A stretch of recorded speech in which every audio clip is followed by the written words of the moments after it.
You have had scores of killed people yesterday, shows that there is an emergency. We have to act very quickly. We have our soldiers on the ground, and the French president has just announced that they are going to act tonight. And you have thousands of African soldiers arriving. So I guess that in the coming days, we are going to try to restore law and order in the capital of Bangui. Now, some human rights organisations are saying, yes, you've authorised a force, but what you should have done is gone ahead right now and authorised a fully fledged UN peacekeeping force. Even if we had done it, if we had authorised a UN peacekeeping force, it wouldn't have arrived before 3 or 4 months.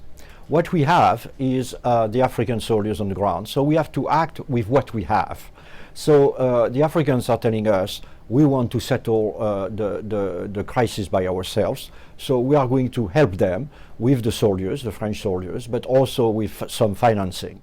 Do you not think you could have acted even quicker if you'd actually authorised it today? Because you say it's going to take this planning time. Why not do it now? First, because the Africans, really, you have a real issue in Africa, because the Africans are building their own institutions, and the African Union wants to show that it's able to act. So we in a sense, for political reasons, we have to support them.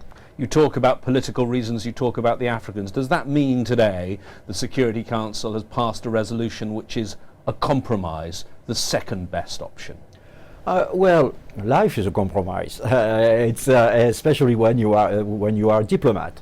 You are obliged to compromise. There were some countries, and not only the Africans, by the way, there were some countries which were opposed to a peacekeeping operation because they consider, in a sense, that our organization is already overstretched in terms of peacekeeping operations.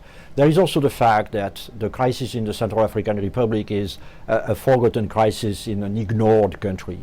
Frankly, Central African Republic doesn't make the front page of the newspapers in the world. So with the French, we had really to fight to convince our partners that we had to do something. In Mali, the Africans said they could do the job. They then took a long time to plan, a long time to deploy. The French had to intervene when the situation deteriorated to such a point that they were needed, and eventually the UN had to come in. Well, actually, I could answer saying it's an hypothetical question because we don't know what will happen in Central African Republic. But actually, I will answer to the question anyway.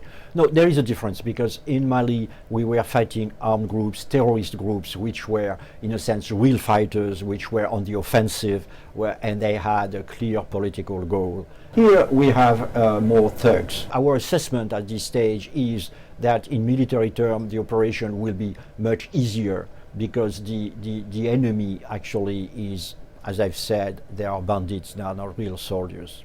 When you were coming up with your plan for all of this, you asked the UN Secretary General for his options. One of the options was a full peacekeeping operation, and he said that if he was going to do that, and it was in a less than permissive atmosphere, he would need 9,000 troops. Well, it's clearly not a permissive atmosphere right now on the ground in Bangui, and if you add up those African troops you're going to have and your French troops, you only have about half of what the Secretary General said he'd need if he was going to do the job. We were speaking of compromise, so that's where we have gone to a compromise solution. When the French, really tabled the draft resolution, there were some member states which deleted every reference to a peacekeeping operation. So we have really succeeded to keep, as I've said, the option to go to a peacekeeping operation if necessary. We have, in the real world, you have to take into account all the 15 members of the Security Council, and I think we have done our best. But again, in a sense, it will depend on the real situation on the ground because we don't know what, it's 600,000 kilometers squares. It's a sparsely inhabited country, 4.5 million of inhabitants. So we are going to see whether these bandits, the Seleka, and their enemies, they are really strong, they are real fighters.